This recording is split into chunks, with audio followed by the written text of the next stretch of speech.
바쁘게 돌아가는 한국 정치의 맥을 짚어보기에 세 분 모셨는데요. 김태현 변호사, 현근택 전 더불어민주당 부대변인, 이동훈 문화일보 논설위원 모셨습니다. 어서 오십시오. 네, 현 전 부대변인께 먼저 여쭤봐야 될 것 같습니다. 네. 이 42.8%의 득표율, 이 정도면은 압승이라고 볼 수 있을 텐데, 이 어떤 요소가 가장 크게 작용했을까요?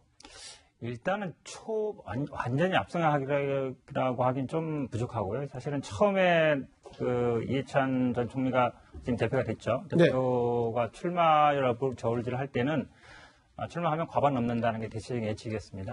네, 근데 그 이후에 이제 김진표 후보가 굉장히 권리당원들의 지지를 많이 받으면서 추격하는 거 아니냐고 봤는데요. 아마 40에서 45% 선이 당선권이라고 봤는데요. 아마 그 정도 선이었던 것 같은데요. 가장 아마 좀 예상과 빗나간 거는 송영길 후보가 2등을 했다는 거죠. 네, 맞습니다. 그렇죠. 예. 네, 그 부분이 가장 특이한 부분이고요.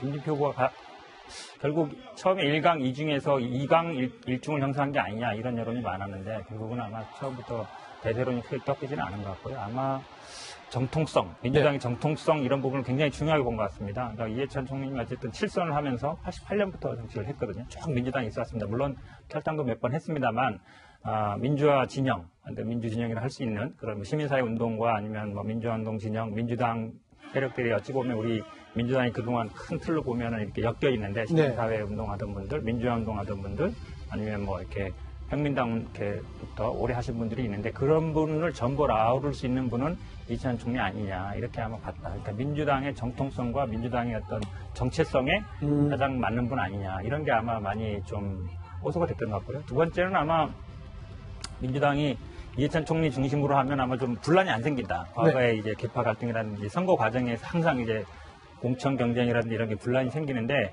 이해찬 총리가 선거에서 진 적이 한 번도 없어요. 본인 선거에서. 그렇죠. 본인 선거에서. 당내 선거에서도 물론 대권 후보는 졌습니다만 이렇게 전당대회 나와서는 거의 이겼거든요. 어찌 보면 선거 전략가를 할 수 있고 이 당의 무게 중심을 잡아줄 수 있는 분이라 보는데 앞으로 이렇게 민주당이 좀 일치 단결해서 쭉 나가야 되지 않겠냐. 이런 부분에 대해서 아마 많이 좀 지지를 받은 것 같습니다. 네, 이해찬 신임 당대표 이 취임 일성으로 야당과의 협치를 강조하면서도 그에 못지않게 이 적폐청산이라는 과제도 입에 올려서 과연 어느 쪽에 무게감이 더 실릴까 이런 점도 궁금한데요. 본인은 뭐라고 이야기를 했는지 그 목소리부터 듣고 계속 이어가겠습니다. 아무리 좋은 정책을 만들어도 냉전 수구 세력이 집권하면 다 허물어집니다. 이명박 박근혜 정권 10년은 대한민국을 역주행했습니다. 저 극우 보수 세력을 완전히 괴멸시켜야 됩니다. 다시는 그런 사람들이 이 나라를 농단하지 못하도록 철저하게 괴멸시켜야 합니다. 자, 이동훈 의원님께 여쭤봐야 될 것 같은데 저렇게 이제 굉장히 강하게 적폐청산이라든지 보수 세력과는 약간 협치가 힘들다는 식의 얘기를 많이 하고 있는데 앞으로 그 협치 잘 될 거라고 보세요? 어떻게 전망하시는지? 지금 보수 개멸, 그다음에 적폐청산, 수구 냉전 세력 이런 메시지로는 협치를 당장 하기는 쉽지 않은 분위기죠. 다만 협치의 필요성은 있습니다. 지금 경제적으로 안보적으로 쉽지 않은 상황이기 때문에 특히 경제적인 면에서 규제개혁 입법이라든지 경제 활성화 입법 이런 거 하려고 그러면은 자유한국당의 도움이 필요하죠. 그런 차원에서는 협치의 필요성이 있고 다만 이제 정치적으로는 우리 이 대표가 아까 계속 얘기한 대로 야당을 뭔가 좀 적폐사로 둬야지 반대적인 이제 정치적 반사이익이 있으니까 그렇게 할 텐데 앞으로 지금 몇 가지 이 대표가 새로운 걸 제안을 했습니다만 특히 이제 자유한국당하고 관계를 어떻게 가져가느냐가 굉장히 중요할 텐데 자유한국당은 또 자유한국당대로의 입장이 있죠.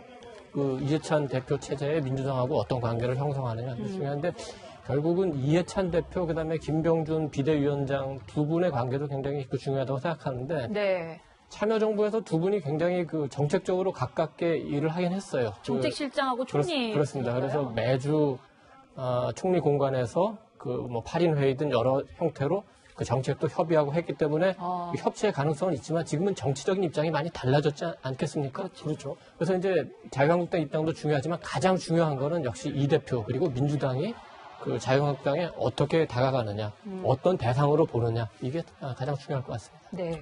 현 부대변인, 당청 관계도 굉장히 궁금합니다.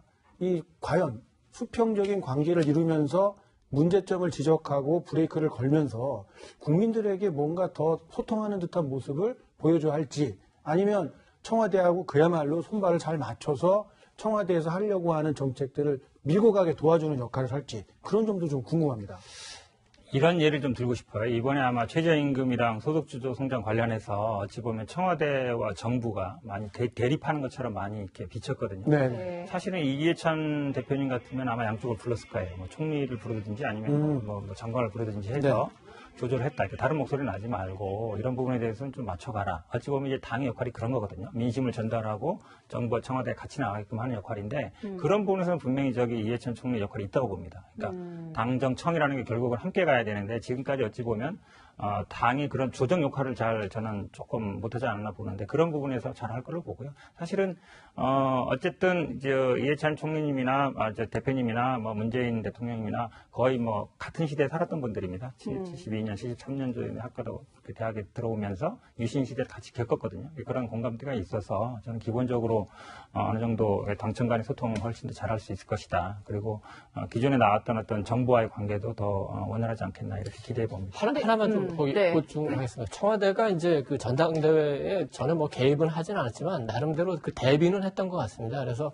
예를 들어서 이해찬 대표가 됐을 경우에 송영길 후보나 아니면 이제 김진표 후보가 됐을 경우에 나름대로 대비는 했는데 대체로 그 이해찬 후보가 되면은 조금 이제 당청 간의 그 정무적인 그 소통을 좀 더 늘려야 되는 거 아니냐. 그래서 지금 물론 이제 임 실장이나 한수석이 열심히 하고는 있습니다만은, 그러니까 뭐랄까 정치 특보 같은 새로운 제도를 한번 둬서 좀 더 당청 간에 그리고 지금 꼭 당청 간에만 뿐만 아니라 야당과도 조금 더 협치가 필요하고 소통이 필요한 시기 아닙니까? 그래서는 정치 특보라든지 그런 나름대로의 준비를 하고는 있는 것 같습니다. 저 한 가지 궁금한 게 있는데요, 부대변님. 그 문 대통령한테 문 실장이라고 부를 정도로 굉장히 격이 없는 사이다 본인은 그렇게 해명을 했는데, 뭐 사실 그냥 언뜻 생각하기에는 옛날에 나는 총리였는데 저 비서실장 하던 대통령이시잖아요. 그리고 나이도 지금 당대표인 이해찬 대표가 더 많으시잖아요. 한 살 더 많으신데 두 분은 사이가 어떤가요? 뭐 일각에서는 뭐 약간 껄끄럽다, 불편하다 이런 얘기도 나오는데 전혀 아니죠. 그렇지는 않은 것 같고요. 그 얘기도 사실은 19번 중에 이제 17번은 이제 대통령이라 그랬고, 이제 그 당시에 이제 어쨌든 자기가 책임 총리를 하면서 했던 역할을 하면서 당시 언급을 한 건데, 19번 중에 17번은 대통령이라 했습니다. 2번 얘기한 건데요. 그게 이제 언론에 회자되면서 또 이게 그 전당대회 기간 중이다 보니까 어쨌든 상대방에서 도문제 제기를 하는 분들도 좀 있었는데요. 그런 정도는 아니고 이분들이 기본적으로 두 분이 아까 말씀드렸듯이 유신 체제를 같이 겪으면서 학생운동을 하면서 어찌 보면 동시대를 같이 살았던 분들입니다. 그 당시에 어떤 교류가 많이 있었던 것 같지는 않은데 그래도 어쨌든 비슷한 시기에 살아서 기본적인 어떤 시대의 공감대 같은 게 있는 분들이고요. 그리고 정치는 우리 이해찬 대표님이 굉장히 오래 해오셨지만 그렇죠. 오래 해오셨는데 이 정치의 입문, 그러니까 문재인 대통령이 비서실장을 했지만 정치를 할 것인가 말 것인가 이렇게 굉장히 어쨌든 망설임이 있었거든요. 그럴 때 사실은 적극적으로 좀 역할을 해야 된다라고 하시고 대통령 출마하실 때도 당신이 하셔야 된다 이렇게 역할을 하셨기 때문에 지금의 어쨌든 현재 위치보다 이게 벌써 한 30년 이상 어쨌든 이렇게 30년이 40년이 넘었죠. 72년 이렇게 해온 분들이라 기본적인 신뢰관계는 있다고 보고요. 저는 뭐 아무런 문제 없이 소통할 수 있는 방법을 보고 있습니다. 당청 관계가 이렇게 주목을 받는 이유는 지금 여러 가지 정부 정책이 실패를 거듭하고 있다라는 비판이 쏟아지면서 고공행진을 하던 대통령의 지지율이 56%대로 크게 떨어졌기 때문입니다. 하지만 이에 대해서 문재인 대통령이 이 전당대회 이 축하 영상을 보냈는데 거기에서 한 이야기를 보면 향후 방향을 금방 알 수가 있을 것 같습니다. 이 축하 영상에서 문재인 대통령이 뭐라고 이야기했는지 들어보겠습니다. 대한민국 대통령으로서 당원 동지 여러분께 자신 있게 말씀드립니다. 우리는 올바른 경제정책 기조로 가고 있습니다. 정부는 고용 문제와 소득의 양극화 해소를 위해 전력을 기울일 것입니다.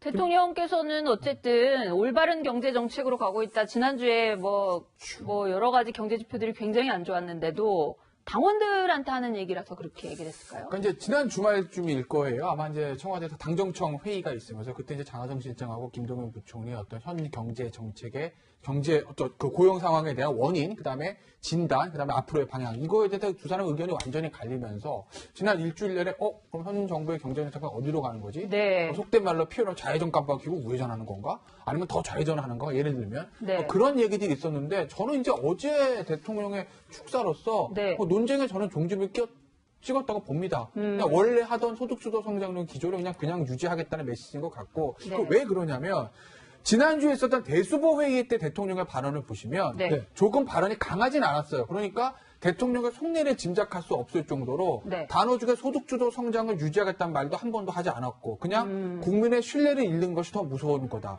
정책의 집행과 재정 투입의 연속성 뭐 이런 얘기를 했거든요. 네. 그리고 두 사람의 갈등에 대한 원팀을 강조하는 이 정도 선이지 자 우리가 혁신 성장을 강조해야 됩니다. 또는 뭐 포용적 성장을 해야 됩니다. 또는 소득주도 성장 가야 됩니다. 뭐 이렇게 방향을 잡을 수 있는 강한 투의 말은 나오지 않았다는 거죠. 네. 그런데 이제 어제 그 전당대회 축사에서 지금의 경제 정책 방향의 기조를 유지하겠다고 저는 명확히 한 거로 보고 네. 물론 이게 이제 대수보 회의나 국무회의가 아니라 어떻게 보면 이 전당대회에서 본인을 배출한 그 당의 당원들을 대상으로 하는 연설이고 어떻게 보면 일반 국민들로 대상으로 하는 연설이 아니거든요. 네. 그러니까 평소보다 조금 강한 톤의 말이 나올 수 있다는 것을 감안한다 하더라도 저는 문재인 대통령의 이제 머릿속에 있는 경제정책 운영의 방향은 지금으로 이제까지 해오던 대로 계속 간다. 궤도 수정은 없다라는 걸 저는 어제 명확히 한 거로 봅니다. 예, 청와대에서는 장하성 정책 실장을 중심으로 해서 소득주도 성장 정책을 계속 펴고 있는데 이 경제 사령탑이라고 할 수 있는 김동연 부총리는 몇 가지의 보완해야 될 점이 있다라는 점들을 지적을 해왔습니다. 이런 이야기가 나올 때마다 이 사람이 사퇴한다, 저 사람이 사표를 냈다, 이런 사퇴 소리 불거졌는데 이 대통령의 의중이 만약에 명확하다면 이 두 사람 중에 한 사람 누가 책임지고 나가야 되는 거 아닙니까? 그럼 누가 나가야 됩니까? 사실은 그 김동연 부총리도 그렇고 장하성 실장도 그렇고 그 사이는 그 표명한 걸로 알고 있습니다. 그게 이제 청와대에서 얘기한 대로 대통령께 직접 전달이 됐는지 모르겠는데 보통은 비서실장한테까지 갔다가 이렇게 뭐 그럴 수도 있고 뭐 그래도 저기 네. 대통령한테 보통 이제 보고는 그 구두로라도 네. 하는 게 이제 전례죠. 근데 이제 다만 그 장하성 실장 같은 경우에는 그 한 번은 그 보도도 됐었어요. 그때 경향신문에 경향신문에 그 네. 보도로 돌아가서 이제 거기서 정리를 하겠다 네. 나왔는데 그러나 만약에 장 실장의 그 사표를 수리하게 되면은 그 어떻게 보면은 이제 그 야당 또는 보수 세력, 그 기득권 그 학자층에 밀리는 거다 했기 때문에 그렇게 나갈 수는 없다 해서 일단 그 반려를 한 걸로 알고 있고, 김동연 부총리 같은 경우에는 최근 들어서 그 김동연 부총리한테 전화를 걸어가지고 조언을 하는 사람도 많고 또 네. 김동연 부총리 스스로도 어떻게 할까 조언을 얻는 경우가 굉장히 많다고 합니다. 그러니까 두고 봐야 되겠는데 아까 그 김태현 변호사가 얘기한 대로 그 좀 명확한 메시지를 던진 셈이죠. 대통령께서 그 어제 연설이 있었고 오늘 또 그 아마 어떤 이벤트가 있을 것 같은데 네. 지금 전체적으로 보면 시장에서는 조금 더 이제 김동연 부총리를 원하는 것 같고 어떤 진영이라고 할까요? 이런 쪽에서는 이제 장하성 실장을 이제 더 원하는 것 같은데 네. 그 사이에서 결국 결정할 분은 이제 대통령이 되겠죠. 시장을 따르느냐 진영을 따르느냐 쉽지 않은 결정이지만 그거를 명확하게 해줘야 될 것 같습니다. 그 오는 주에 개각이 있을지 모르겠는데 다른 무슨 부처들 바꾸는 것보다는 지금 이게 가장 중요한 그 현안이 되고 있기 때문에 네. 경제 부처에 대한 이 저기를 확실하게 그 입지를 확실하게 잡아주는 것이 가장 그 대통령으로서는 지금 중요한 업무다 이렇게 생각합니다.